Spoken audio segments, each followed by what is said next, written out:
Good morning po. Ayan. So, muli po, magandang umaga po sa ating lahat. Siyempre, lalong-lalo na po sa lahat po ng dumalo po sa ating paanyaya ngayong araw para po sa ating product launching at siyempre para po ipakilala ang ating company. So, bago po tayo magsimula, inaanyayahan ko po ang lahat na tumayo para po sa ating panalangin. Maraming salamat po sa umagang ito na inyong ipinagkaloob sa aming Panginoon. Nagpapasalamat po kami, Panginoon, na binigyan niyo po kami ng araw upang magtipon-tipon. Mga dumalo sa may bahay po, nagpapasalamat po kami ng marami. Okay ba? Excited na po ba kayo para may pakilala namin yung produkto namin? Po ba? Ayan. Morning sa ating lahat. Morning po. Sino po pag-gate sa ibang bansa, may mga seeds o may mga variety na itinatanim sa ibang bansa na dinadala po dito sa Pilipinas nang sa gayon, pwede tayo makipagsabayan sa atin. Ganun na ganun din po siya. Meron din po siyang kulay violet sa bandang dulo. Dito. Hindi lang gano'ng makita. Yung dulo dito, may violet din yan. Pagka ganun tayo po, medyo matibay po kasi yan sa biyahe, sa market, sa palengke. Disclaimer nila yan, matigas pa rin, hindi siya basta lumalambot, hindi siya basta-basta nalalanta. Masipag kinuhong mamunga yan. At saka ang isang karakteristik po niyan, observe po namin, observe ng mga nagtanim, napakatibay po niyan sa jet o leaf miner. Kalabasa, bingo. Sa market, wala akong problema sa market.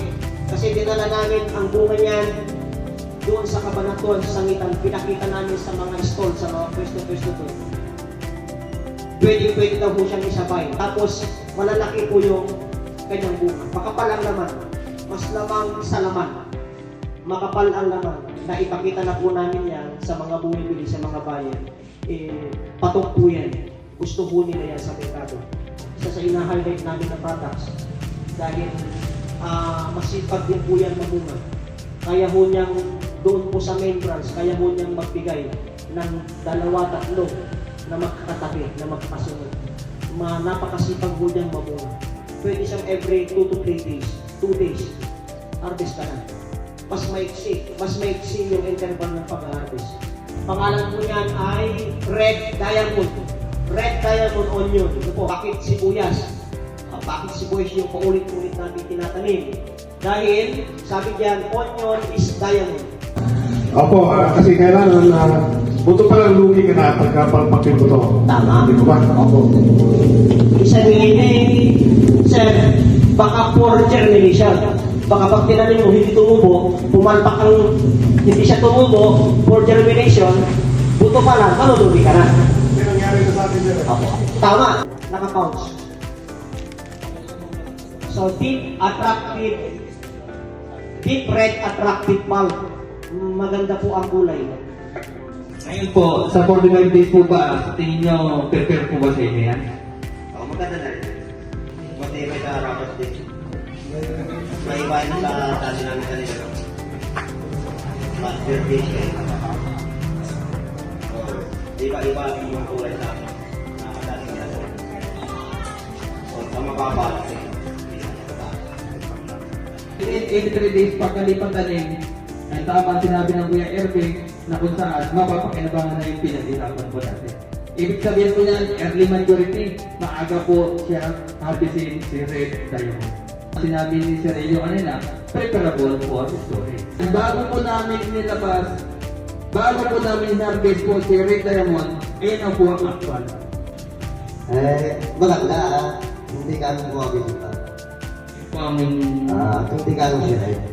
Ano po ang inyong idea po dyan sa presyo po na ni-Red Diamond na 250? Kung may kukumpara ko sa ibang buto, maganda yan. Kasi sa ibang buto, medyo may kagagalan po. Red Diamond, 1 long sleeve, 1 Red Diamond. Ito kasi, lalo na yung mga kailo-kaluhan. Natutuwa, gusto yung tanay ko baba, 2,650 kanyo. Yung price niya, no?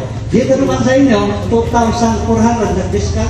2,450. Ako. Nag-discount tayo ng 200. Ngayong meeting lang yan, hindi 200. Napakaganda po. Sa tagal po natin ng sisibuyas, ano po yung concern nyo dito? Observation sa palaman. Good quality. Kung ikaw po buyer consent, bibilin mo. 6